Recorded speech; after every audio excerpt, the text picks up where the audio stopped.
Konnichiwa. Je m'appelle Kumi et je suis une petite japonaise de 13 ans. Dans ma ville, ce que je trouve morose, c'est que tout le monde se ressemble.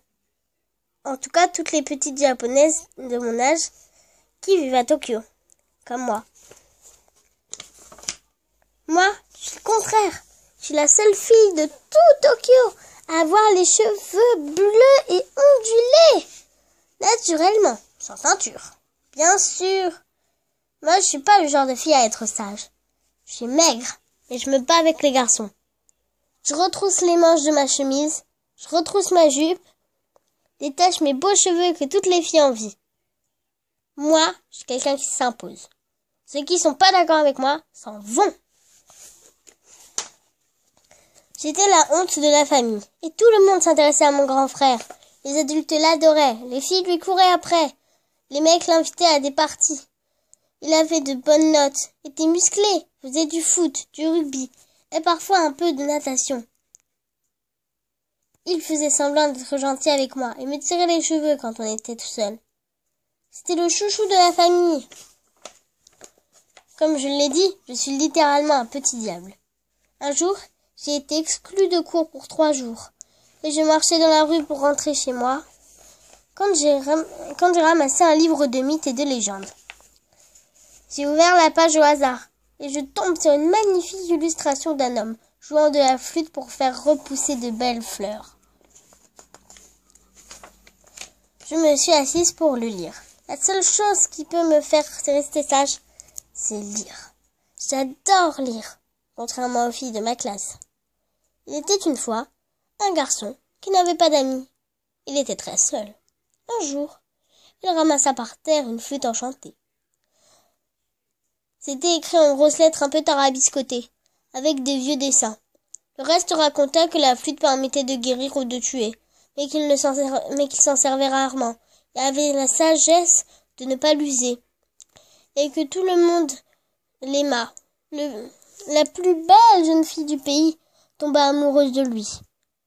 Il devint meunier, et ils eurent beaucoup d'enfants, comme toutes les histoires traditionnelles que nous lisait notre maîtresse en CP.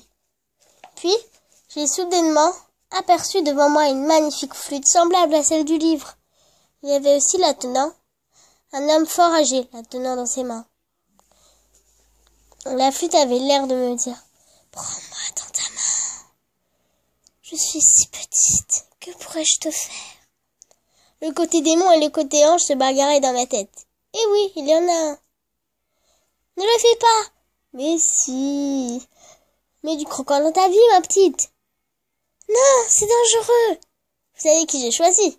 Bien évidemment, le petit diablotin a cassé le nez de l'ange. Et celui-ci a déclaré forfait. Je prends dans mes mains la magnifique flûte en bois verni que je vois là. Même si je ne sais pas en jouer. Mais une force m'attire vers elle. Elle me force à en jouer.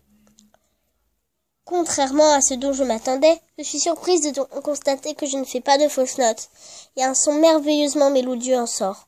Puis je vois de petits lilas et quelques pâquerettes apparaître devant mes pieds. J'étais en train de m'émerveiller sur cette belle flûte quand je me suis retournée, et que j'ai vu que le vieil homme agonisait. Je me suis retournée vers lui, et j'ai essayé de le réanimer en lui faisant un massage cardiaque. Il n'a pas pipé. Puis, une gentille japonaise de mon âge arriva vers moi. Elle a exhibé un téléphone de sa poche et m'a demandé si elle voulait qu'elle appelle les secours pendant que je continuais le massage. Je l'ai trouvée gentille. Je lui ai souri et lui ai dit merci. Elle a composé le numéro du SAMU. Ils ont dit qu'ils arriveraient dans une dizaine de minutes. Apparemment, l'après-midi était terminé. Quand les SAMU sont arrivés, la petite fille est restée gentiment avec moi. Elle m'a demandé où on achetait une aussi jolie flûte. Curieusement, je lui ai tout raconté. Depuis le début. Je m'attendais à ce qu'elle me traite de menteuse et s'en aille dignement. Mais non! Elle m'a cru. Moi? J'ai essayé de jouer de la flûte et d'autres fleurs sont sorties pendant que mes cheveux magnifiquement bleus volaient autour et que ma petite amie, dont j'ai appris le nom, Yoko, s'émerveillait devant. Puis c'était l'heure qu'on rentre. Et que, par pure coïncidence, nous habitions dans le même immeuble. Bien sûr, en rentrant, je me suis fait sermonner par mes parents. Mais j'ai fait la désolée pour que ça aille plus vite. Suite bien